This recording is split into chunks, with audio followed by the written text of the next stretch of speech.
SIR শুনানি ঘিরে আজ দিনভর উত্তাল মালদার হরিশ্চন্দ্রপুর। মন্ত্রী থেকে সাধারণ নাগরিক সবাইকে জড়িয়ে পড়ল বিতর্কে। আর দিনের শেষে এমন এক ছবি সামনে এলো যা দেখে হতবাক গোটা এলাকা।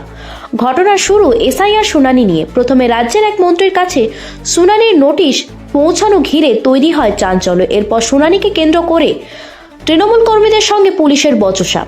পরিস্থিতি ক্রমশ উত্তপ্ত হয়ে ওঠে হরিশ্চন্দ্রপুরে। কিন্তু দিনের শেষে যে ছবি সামনে এলো তা একেবারেই নজিরবিহীন। হরিশ্চন্দ্রপুর ১ নম্বর ব্লকের এসআইআর শুনানি কেন্দ্রে নাগরিকত্বের প্রমাণ দিতে দাদুর কবরের মাটি হাতে হাজির এক সংখ্যালঘু যুবক। ওয়ারি দৌলতপুর এলাকার বাসিন্দা শালেক। তার দাবি শুনানির জন্য গোটা পরিবারকেই নোটিশ জানানো হয়েছে। সব কাগজপত্র নিয়ে হাজির হলেও বারবার হয়রানির শিকার হতে হচ্ছে। এই ঘটনাকে ঘিরে মুহূর্তে ছড়িয়ে পড়ল চাঞ্চল্য। শুনানি কেন্দ্রের সামনে শুরু হয় বিক্ষোভ। শালেকের পরিবারের অভিযোগ, নাগরিকত্ব নিয়ে অযথা হয়রানি করা হচ্ছে তাদের। একদিকে নাগরিকত্ব নিয়ে মানুষের আতঙ্ক, অন্যদিকে রাজনৈতিক চর্চায় সরগরম হরিশ্চন্দ্রপুর। এসআইআর শুনানি ঘিরে এই বিতর্ক শেষ পর্যন্ত কোন দিকে যায় সেদিকেই তাকিয়ে গোটা এলাকা। মালদা থেকে হরেন চৌধুরীর রিপোর্ট, বাংলার কথা।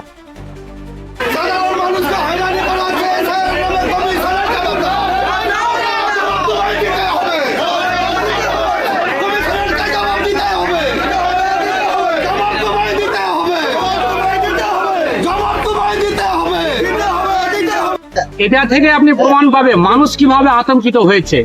মানুষকে নির্বাচন কমিশন এই এসআইআর এর নামে একটা মৃত্যুর লাইনে দাঁড় করিয়ে দিয়েছে। মানুষকে কিভাবে মেরে ফেলা যায়, মানুষকে কিভাবে হত্যা করা যায়, তারই একটা ব্যবস্থা করেছে নির্বাচন কমিশন। তার প্রমাণ আজকে হরিশ্চন্দ্রপুর আপনি এখানে দেখলেন ব্লক 1-এ, যে তার প্রমাণ দেওয়ার জন্য যে ওই যে ভারতীয় সে নিয়ে এসছে ওর দাদুর কবরের মাটি নিয়ে এসছে।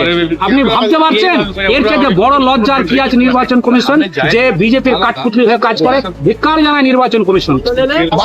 বারবার দাদা হয়রানি করছে, হয়রানি বলে এইরকম তো চেক হচ্ছে না। আমার দাদুর ডিএনএ চেক করা হোক, যে মাটিটা নিয়ে ডিএনএ চেক করা হোক, আমার দাদুর মাটিটা কবরের মাটি আছে, তারা কবরের মাটিটা আনে চেক করা হোক, ডিএনএ চেক করা হোক।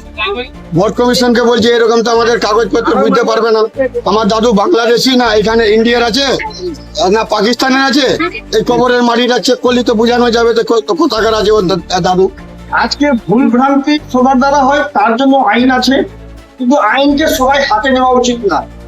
আজকে সারা পশ্চিমবাংলায় তৃণমূল কি করছে, যে ওরা একটা এমন রাজ্য সৃষ্টি করছে যে মানুষকে বিভ্রান্তির করে নিয়েছে। মানুষ এমন বিভ্রান্তিতে হয়ে গেছে, ওরা কিছু বুঝতে পারছে না কি করব না করব। আজকে একটা নোটিশ যেতেই পারে, আজকে কোর্ট থেকে নোটিশ আসলে মানুষ কোর্টে যায় কিনা, তেমনি নোটিশ দিয়েছে, আপনি কাগজপত্র জমা দিয়ে দেন, আপনার কাজ হয়ে যাবে।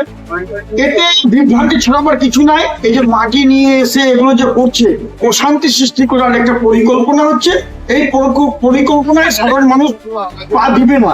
ওরা বুঝতে পেরেছে সাধারণ মানুষ যে তৃণমূলের পায়ের তোলার মাটি শেষ হয়ে গেছে, এই মাটি নাই, এই জন্য ওরা এগুলো কাজ করাচ্ছে নিজের কর্মীদেরকে দিয়ে।